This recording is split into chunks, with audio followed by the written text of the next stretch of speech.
I would like to call to order the regularly scheduled Sylvania Township Trustee meeting on October 17th at 5:02.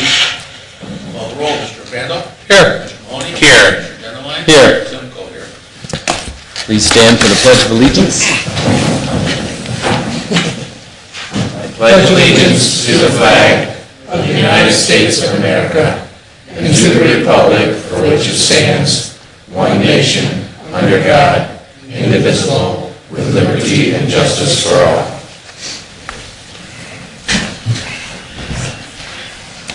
We have the October 3rd meeting minutes. I'll move approval. Second. Mr. Randall? Yes. Mr. Mahoney? Yes. I'm going to abstain. I was only here for the zoning portion. Do we have any additions or deletions to the agenda for this evening? I have none. Okay, Darrell, you're up. Good evening. Hi, Darrell.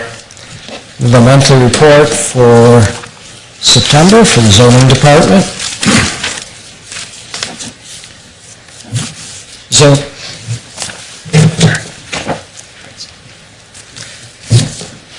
Zoning permits were down just a little on the month. 45 permits versus 46 a year ago, 2.2 million estimated value. We remain up on the year with 410 permits year to date, and that's $55.3 million estimated value. That's a 72% increase over a year ago. On single-family dwellings, we're a little bit down from where we were at this point a year ago, 69 versus 75, but the dollar value is up. We're at $22.2 million, and that represents an average of just under $322,000 per single-family dwelling versus $242,000 a year ago, so about $80,000 increase in estimated value on the new homes. On zoning complaints, those are also down from the previous year, 14 versus 26, and we're still up year to date, 215 to 189. Excuse me. Meetings for the zoning department, the BZA had a variance request that they approved. Zoning Commission had the zone change request for Boulder Lane and Meyer Drive, and we had the project plan review for a new medical office building on Kings Point. There's just a few items of note. We conducted a Board of Zoning Appeals training. John Burrell and myself, all the members of the Board of Zoning Appeals, including the alternate, attended. I think it was productive. It was a refresher for some of our veterans, and then the three members that weren't there the last time we had a BZA training, it was new to them, so I think it went well. We have an upcoming zone change on Silica Road. Thermodyne has the vacant property at 3356. They intend to build a 40,000 square foot warehouse there. Big B Coffee, we did a permit for a commercial renovation for that property. And then the last three items all involve car lots. The 6 parcels on Central Avenue between Van Fleet and Elmont, they're going for a project plan review for a vehicle storage lot for Ballast Buick. There'll be no structures on that side, just strictly a vehicle lot. And then Lexus of Toledo on Central Avenue at King, they're expanding their lot to accommodate another 100, I believe it's 104 spaces for new vehicles. And then lastly, CarMax, the former Kmart site. Dean Boyers, our compliance officer, has been working with a contact at CarMax. Over the years, we've had difficulty connecting with somebody there that could really help us out, but I don't know if we just found the right person or if it's somebody new at CarMax, but they've been very willing to help out, and they've closed off all the entrances to that site and working on getting rid of the last few remaining vehicles. And they've also posted no trespassing signs, and they've supplied the police department with a 24-hour contact in case there's any issues there. That's all I have. Sounds good. Hey, Darrell, you're gonna, the next meeting with the 6 o'clock, for if we have that, see that zone change, what are you thinking about making sure that everybody knows it's at 6 o'clock? Is there anything different, or you give that any thought? Well, we'll put it on the agenda, and then also it goes in the notices. How about like change the Notice. color or something, or? I'm sorry? Change the color so people can notice it, you know, I'm just, Yeah. up top, just, I don't, you know, just, we don't want to have that like we did last month. Right, no, that's not a bad idea. And I'm glad you brought that up. The zoning commission for that evening, which would have been at 6 o'clock, we've moved that to the following Wednesday, which would be Okay, the 15th. fantastic. All the zoning commission members were Okay. agreeable to that, so we won't have any Thanks, Darrell. conflicts for that night. Thank you.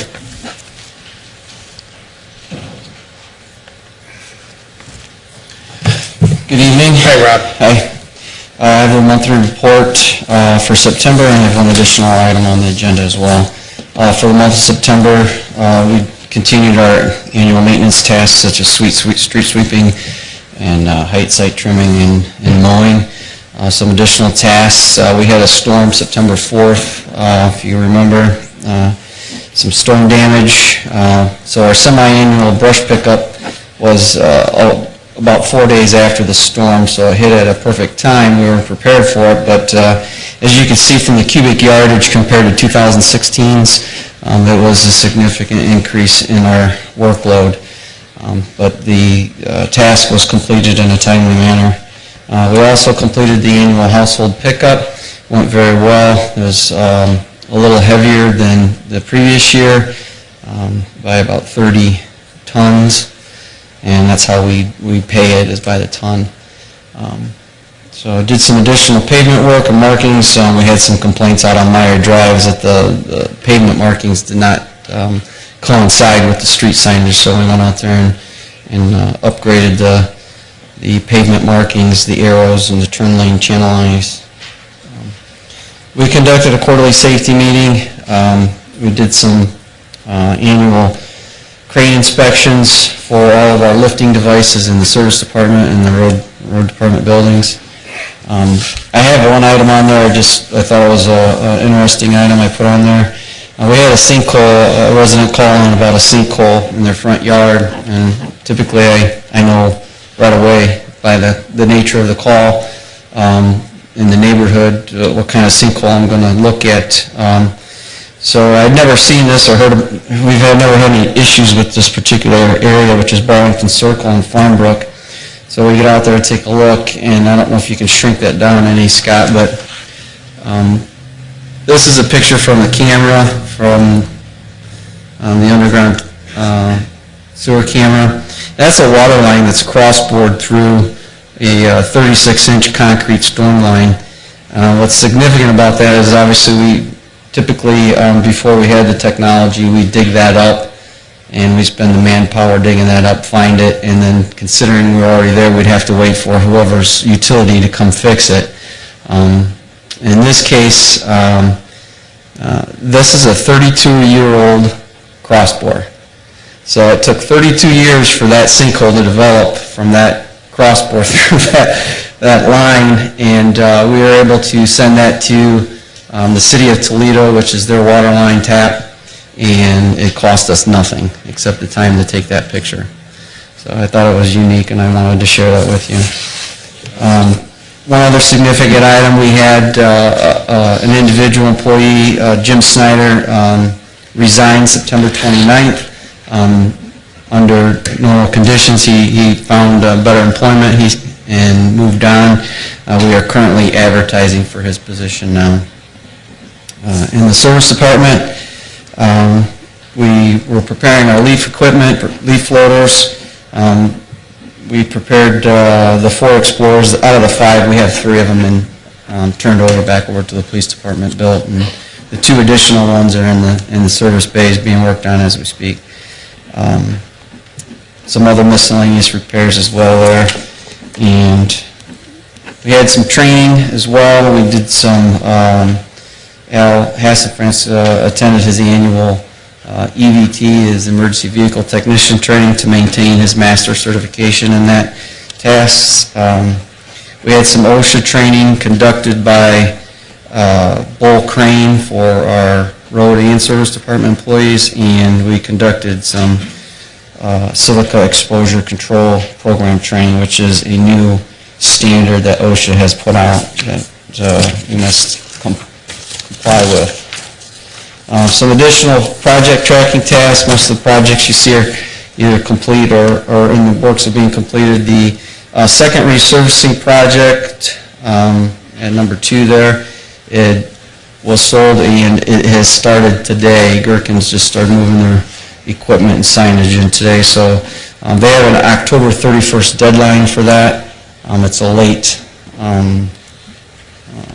project, but it should be done prior to the snowfly.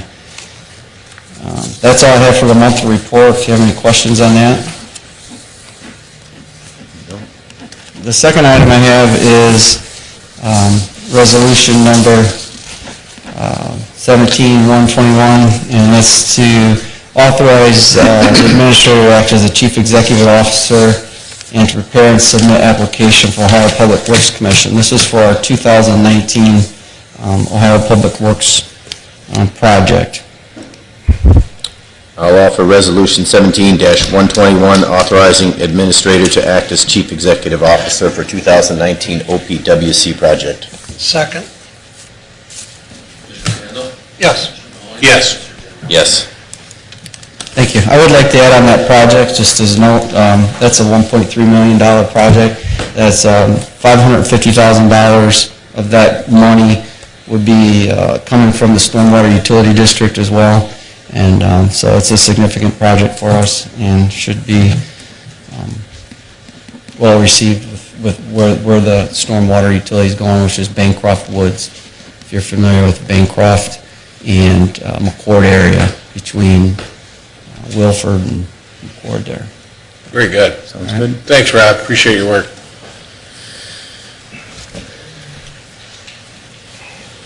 Good afternoon. Hi, Mike. One thing to note, I did get a call from Chief Kowalski last night. I had spoken with Mr. Genline that I try to keep in touch with him. He's getting ready to start his PT. He had rotator cuff surgery, but he's doing really good. Him and Mary are enjoying retirement, so I thought I'd add that a little bit. As I noted a couple months ago with our new our records management system, I'm able to run and have some different reports compared to what we used to have. It was just nothing but numbers, and I think it depicts a little bit better some of the numbers that the three of you, Mr. Zeitler and I, are looking at. So if you have questions on any of the new process or any of the new reports, I'd be happy to answer those. But as you can see on the second page, it actually breaks out the incidents, EMS, fire, and total. It has some pre-incident value and then what our loss was during fires. It seems like we've had a working structure fire 1 month this last few months, so for having values of almost $600,000 and a loss of around $100,000, I'm pretty proud of the guys for what they're able to save when they get in there. And I'll tell you, the last 3 fires we've had have been truly working fires. You'll see mutual aids broke out there too, and the very last line on it I think is a significant line, and that's something that it's an actual something new in the report, and that's called overlapping. And you'll see 47.63% of the time we catch one run, we're catching the second run right while that first run's going on. And I think that's a significant number when we look at our total overall numbers. So that means half the time we get one, we're getting a second run right away. So page 3 just breaks out the fire and EMS incident types like we've had before. And then actually page 4 breaks it off into more of a pie shape. It actually breaks it down a little bit better and shows us the percentages of what our EMS runs are and the different breakdowns in the fires. And I think that really depicts it a little bit more than just saying we had this many fires and this many wires down. It shows it a little bit better, I believe. Page 5 is mutual and automatic aid. Obviously, we didn't have a whole lot of them for those other months there, so it's kind of low, but we had 3 that we received and 3 we gave in the auto aid, and then mutual aid we gave 1 and we received 3, and like I said, we've had quite a few fires recently, so both Richfield and Springfield have helped us, and the last 2 we've actually used Richfield and Springfield and had to call Toledo in to take some runs while we were on those fires, so that's where your mutual aid numbers are up a little bit. Community risk reduction, Chief Fralick and Inspector Hillard worked with Kingston Care. There's some new laws out in the state that require them to do certain types of full-scale drill trainings with the fire department and police departments, and Inspector Hillard worked on a plan, and they were able to work with Kingston, and the drill actually came out very well. And actually, Perrysburg City had sent one of their fire chiefs to be kind of a moderator and, just an observer, because they actually have one in Perrysburg also, and then we're going to send one of our guys out there to be an observer when they do theirs. They're going to try to kind of emulate the one that we had. So, obviously, we had some more plan meetings and stuff. Mike's been really, really busy. And the picture off to the right's kind of hard to see, but as Rob said, that day in September when that storm blew through, we were pretty inundated. As a matter of fact, the house fire, I was the first one on the scene because all 4 other stations were out. So we had a busy night that night, but the guys did a great job. And again, we had Richfield and Springfield in. It seemed that storm stayed north of Springfield. They didn't have any calls at all, so they were able to help us with ours. So, notable projects, again, we're working on the fire safety inspections. We were able to work with the MedTech students and do some CERT training and things like that with Pat Johnson up at Northview in the MedTech. Next page is our continuing ed. Back again in September, we started back up. It was every 2 years we do research for our advanced cardiac life support, and that's an 8-hour day. So that's why you'll see the numbers of continuing eds up a little bit, because all 62 medics went through 8 hours worth of training there. You'll see that, again, we participated in the Fire Ops 101 at Owens. I thought it was a real eye-opener for a few of us that were out there, and we're looking to try to do that every 3 years or so is what the plan was, and that one went really well, and it was well attended. Let's see, we did some the required drug-free workplace stuff, and the picture on the bottom was the guys at number 4 is working on using the tiller truck and a basket on the end of it to do high-angle rescues. And as again, our incidents don't happen just during the day, so the guys have been trying to work on doing a little more training at night, because our runs are at night also. So got to give kudos to the guys at 4 as they took that on themselves.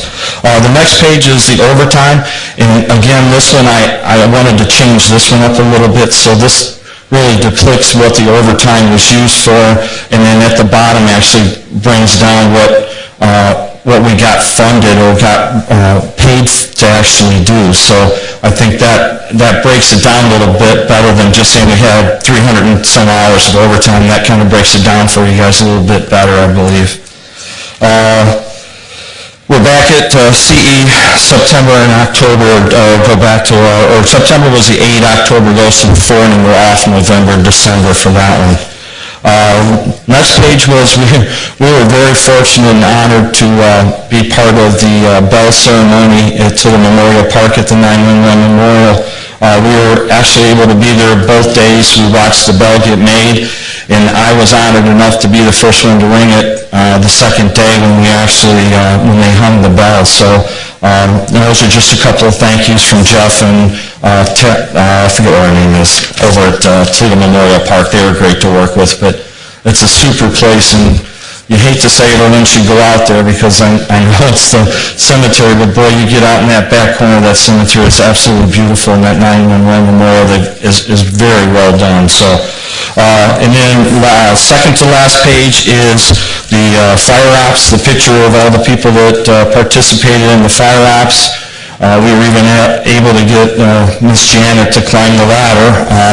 We had to have somebody right with her, but I give her kudos. She climbed up the ladder all the way to the top. Mr. Crandall did the same thing. That's a picture of everybody that, of the political subsidies that attended. And then the last one is some thank yous to the two crews that actually went and did the CERT training at the MedTech. So, any questions or anything else I can? All right, thank you. It's good. Thank you. Thanks, Mike.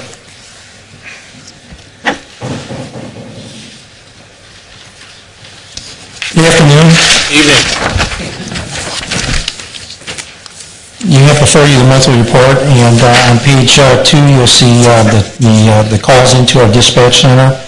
And the only thing I'll add to that is those totaled 7,144 total calls into dispatch, the majority of which is on the police line, which is normally the case. Page 3, our calls for service. You can see at the top that our overall calls for service are down slightly at 10,637. Citations are down. Citations are primarily down because I'm happy to report our property damage accidents are down considerably, and our injury accidents are down. When it comes to the offense reports, you can see our burglaries are again considerably down. We're up in robberies, but those numbers are obviously very small, thankfully. Domestic violence were up. Assaults were up. Identity thefts were down. And the other things of note, our thefts were down, but in all other types of reports, which are a great number, we're up considerably. On page 5, you can see our prisoner transports continue to, let's just say that assisting the city police department with their transports to and from court is not costing us a lot of money, and the cooperation between the departments is excellent. The county helps us out. I think I explained that before, by taking some of our transport some days and we take theirs some days, so that helps to keep that figure down also. This month they left me a lot of blank pages for some reason. Page 7, case assignments. You'll see there were 60 cases assigned amongst the 4 detectives in community affairs. Community affairs gets obviously juvenile cases, and of those 60 cases, 37 of those particular assigned this month were cleared, leaving 23 active. And then they had cleared 28 prior cases assigned in prior months for a total clearance number of cases of 65. Page 8, our DEA task force detectives activities in the DEA task force. You can see the figures there, the drugs purchased and seized and such. Of note, they seized $34,700, of which we'll get a decent chunk of change for that. We've talked about that before. Page 9, Sergeant Whalen's report on community affairs activities. A lot of activity in the school. Schools continue to be busier and busier. We've got 2 or 3 middle schools, as you know. There's more activity in those middle schools than anything, far more than the elementary schools. And then with the speed trailer, due to complaints and such, we had it out on Wood Lake and out on Zone. Page 10, you'll see that we did finally receive, and there's usually at least a 4 to 8 week delay, I believe, on receiving the DEA task force funds that I had just mentioned a little bit ago. But you'll see that we got a pretty good chunk of change last month from his activities and seizures and such in the DEA task force of over $15,000. On the bottom of the page there, the court revenue, what we received from the courts. Page 11, you'll see our overtime totals 203 hours, 0.26 hours. I will mention that We still are short on dispatch. That should end pretty quickly here because dispatcher help is progressing nicely, and he'll very shortly be on midnights to cover that gap. And then we've had one of our dispatchers on a very lengthy FMLA, and she should be back here real soon too. So, and then the patrol overtime, I can tell you that at least half of that are on traffic details that we get reimbursed by grants, OVI task force and that sort of thing. And then one thing that's not included in your pages, but I don't read this every month, but as far as the breakdown of charges filed by our administrative sergeant, he did file, I'll just give you the total, he did file 21 charges for the month on 14 different suspects. And again, that saves us a considerable amount of money as opposed to having afternoon and midnight shift officers go on their time off and have to file the charges and such. And with that, that's my monthly report. If you have any questions or anything? Looks good. Okay, Thank you, Trav. great, thank you. Thank you, Chief. The first thing I have is I request the trustees to have a public hearing for a street lighting petition, Eagle Creek Plat 5, to open it, see if anybody wants to speak on it, and close it, and then I'll pass the resolution. Open the public hearing at 5:28 for street lighting petition for Eagle Creek Plat 5. If there's anyone for or against. Seeing nobody, I will close the public hearing at 5:28. I'm going to request resolution 17113, which is approval of the street lighting petition for Eagle Creek Plat 5. So moved. Second? Mr. Genowine? Yes. Mr. Mahoney? Yes. Mr. Crandall? Yes. The next three resolutions, I'd like to combine the resolution 17118, which is accepting the street lighting petition and setting a date for a hearing for Brookside Plat 7. That hearing date will be November 21st. Resolution 17119, accepting the street lighting petition for Park Place Plat 6. That hearing date will be also November 21st. And the last one will be Resolution 17120, accept a street lighting petition for Brent Crossing Plat 5 and set the hearing date for November 21st. I'll move to combine and approve Resolution 17118, 17119, and 17120. Second, please. Mr. Genowine? Yes. Mr. Mahoney? Yes. Mr. Crandall? Yes. And Mr. Sinclair, I turn it over to you. Thanks, John. Well, we have our month-end analysis for the end of September. And if you look, you read, our revenue is doing well this year. We are actually over on all but the general fund right now, and the road. And here we are at the end of September. They will go up a little bit more. It's not going to go up proportionately by any means. We have gotten in all of our tax revenue, and there are a few more things that come in, as you saw from the memo. And the reason we rely on the county, the auditor's office, and the treasurer's office to project our revenues, and we take that number, and that's where we begin and use as our number for revenue. We don't have, frankly, the resources to try to more fine-tune that revenue. And they are conservative down in the county.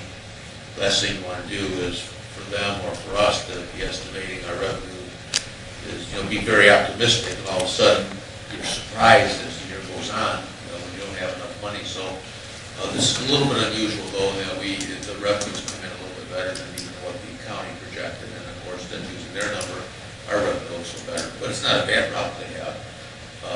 It's a good thing. And so the expenditures that we really have are, again, if you look at the numbers that we have on 2017 and 16, we're actually doing really very well compared to the past years. We're holding our own on these things very nicely. And so the average would be 75%, as you can see. We're down from that. We should be right about 75%. We were what was projected. So the departments, I think, are doing a good job, and the administration on keeping in mind and keeping watching our expenditures. So that's really where we are at the end of September. So we have a few more months to go, but I think this is one of our better reports that we've had for a while. And no questions. I do have some resolutions. 17, 122, and we're asking, the resolution says the trustees that a request be made to Lucas County Auditor for advancement of taxes collected in 2018. And we do this every year about this time, and what it simply is that the auditor then and treasurer will release funds to us. They don't wait until they collect them off when the payments come in, because we would run out of money fast. And that we need these advances to get sufficient money to keep ourselves solvent in that. And so this is nothing more than what we've always done. I'd ask you to pass this resolution. Offer Resolution 17-122 to request advancement of taxes for the 18 fiscal year. Second. Mr. Randall? Yes. Mr. Genoway? Yes. Mr. Holmes? Yes. And then I have Resolution 17-123, and this is one that we pass every year. And the county projects what our revenues will be based on the villages that we have. But we again could make our own projections if we wanted to, and try to make our own estimates. But we rely on what the county's telling us. We double check it. If you remember, I don't know whether you were here, but one time there was a mistake on this one time, and we double check these numbers now, and I'm not positive we were back, 10, 15 years ago. So we double check them on that. So in any event, I'd ask you to pass this resolution. I'll move Resolution 17-123. Second. Mr. Mahoney? Yes. Mr. Genoway? Yes. Yes. And lastly, have Resolution 17-124, it's an appropriation for unencumbered balance, and it's to fund our stop loss contract that the board recently passed. And there you can see the number there,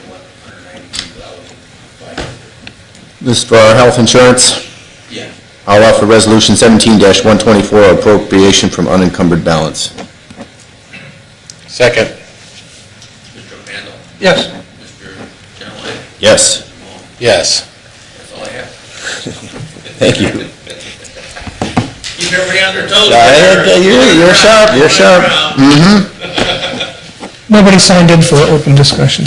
All right, at this time, I would like to offer a motion to go into executive session at 5:34 to discuss collecting bargaining with the Teamster unit. And I'd like to add one thing, also a employee compensation for in the police department. And adding employee compensation for the police department. Second. Mr. Randall? Yes. Mr. Mahoney? Yes. Mr. Genoway? Yes.